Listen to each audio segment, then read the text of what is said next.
Assalamualaikum warahmatullahi wabarakatuh. Perkenalkan, nama saya Igrima Derista dari Prodi Pendidikan Islam Anak Usia Dini, Fakultas Tarbiyah dan Ilmu Keguruan, Institut Agama Islam Negeri Kendari. Baiklah, pada kesempatan kali ini saya akan membahas tentang ABK atau anak berkebutuhan khusus. Nah, apa sih itu ABK? ABK atau anak berkebutuhan khusus adalah anak dengan karakteristik yang khusus, yang berbeda dengan anak pada umumnya, tanpa selalu menunjukkan kemampuan mental, emosi, ataupun juga fisik. Nah, adapun klasifikasi anak berkebutuhan khusus, yaitu diantaranya yang pertama adalah tunarungu. Tunarungu sendiri ini adalah suatu kondisi atau keadaan dari seseorang yang mengalami kekurangan atau kehilangan indera pendengaran, sehingga tidak mampu menangkap rangsangan berupa bunyi, suara, atau rangsangan lain melalui pendengarannya. Nah, adapun faktor penyebab tunarungu, yang pertama faktor internal. Faktor internal ini terdapat 3 poin di dalamnya. Yang pertama, faktor keturunan dari salah satu kedua orang tuanya yang mengalami ketunarunguan.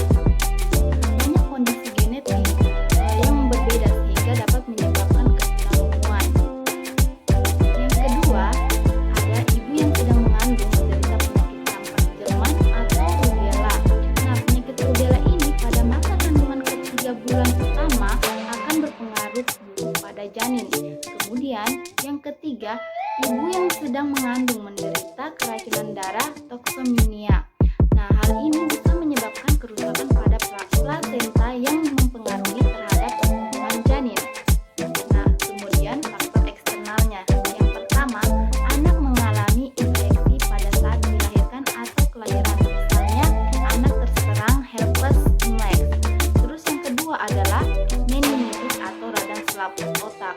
Dan yang ketiga, otitis media atau radang pada bagian telinga tengah. Kemudian yang keempat, penyakit lain atau kecelakaan yang dapat mengakibatkan kerusakan alat-alat pendengaran bagian tengah dan juga bagian dalam. Kemudian selanjutnya adalah tunawicara. Nah, tunawicara merupakan individu yang mengalami kesulitan dalam berbicara. Hal ini disebabkan oleh kurang atau tidak berfungsinya alat-alat bicara seperti rongga mulut, lidah, langit-langit, dan juga pita suara. Penyebab tunawicara pada anak digolongkan dalam 4 faktor, yakni yang pertama faktor sentral.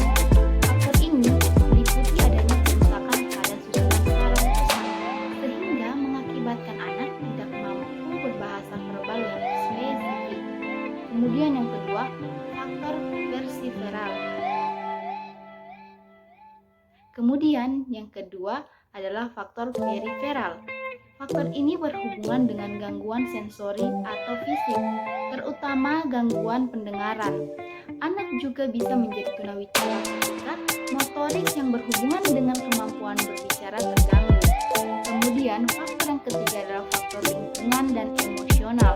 Bentuk dari faktor ini misalnya saat anak mengalami penelantaran, penganiayaan, maupun gangguan dalam perilaku dan emosi lainnya.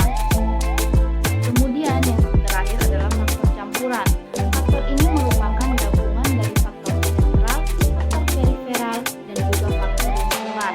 Selanjutnya ada tunadaksa. Tunadaksa sendiri adalah suatu kondisi di mana terjadi ketidakmampuan anggota tubuh untuk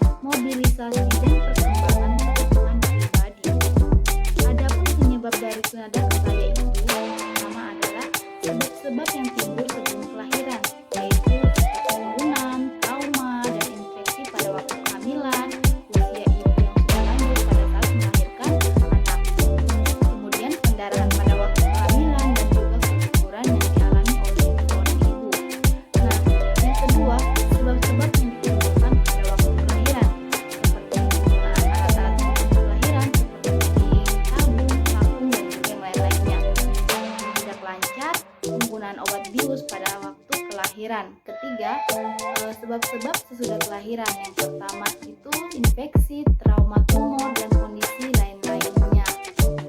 Selanjutnya ada autisme. Autisme merupakan gangguan perkembangan fungsi otak.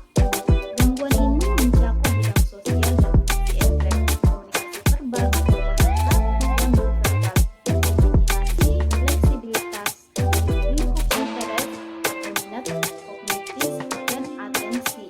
Adapun penyebabnya menurut penelitian, yang pertama adalah ketidakseimbangan biokimia, yang kedua adalah faktor genetis, yang ketiga adalah faktor metabolisme, yang keempat adalah beberapa kasus yang tidak biasa. Autisme disebabkan oleh infeksi virus Roach atau penyakit-penyakit lainnya seperti penyakit kekurangan enzim dan juga sindrom X atau kelainan kromosom. Nah, kemudian ada Attention Deficit Hyperactive Disorder atau ADHD adalah salah satu penyakit yang sering terjadi pada anak-anak. Mereka yang mengalami ADHD bisa jadi sangat hiperaktif atau tidak mampu mengontrol impulsnya, atau bisa jadi juga mereka kesulitan menaruh perhatian pada sesuatu hal. Adapun penyebab ADHD sendiri, dokter belum mengetahui secara persis apa penyebab utama penyakit ADHD sendiri. Namun, dokter telah mengidentifikasi kecenderungan ADHD berasal dari riwayat keluarga. Beberapa faktor risiko yang mungkin bisa memicu munculnya penyakit ini yakni stres, konsumsi alkohol atau tembakau selama kehamilan, hingga paparan racun. Kemudian selanjutnya ada attachment atau kelekatan. Attachment atau kelekatan adalah suatu hubungan emosional atau hubungan yang bersifat afektif antara satu individu dengan individu lainnya yang mempunyai arti khusus. Hubungan yang dibina akan bertahan cukup lama dan memberikan rasa aman, walaupun figur lekat ini tidak tampak dalam pandangan anak. Kemudian ada beberapa faktor gangguan kelekatan atau attachment. Yang pertama, perpisahan yang tiba-tiba antara anak dengan pengasuh atau juga dengan orang tua. Kemudian yang kedua, penyiksaan emosional atau penyiksaan fisik. Yang ketiga, pengasuhan yang tidak stabil. Yang keempat, sering berpindah tempat atau domisili. Yang kelima, ketidakkonsistenan cara pengasuhan. Yang keenam, problem psikologi yang dialami orang tua atau pengasuh.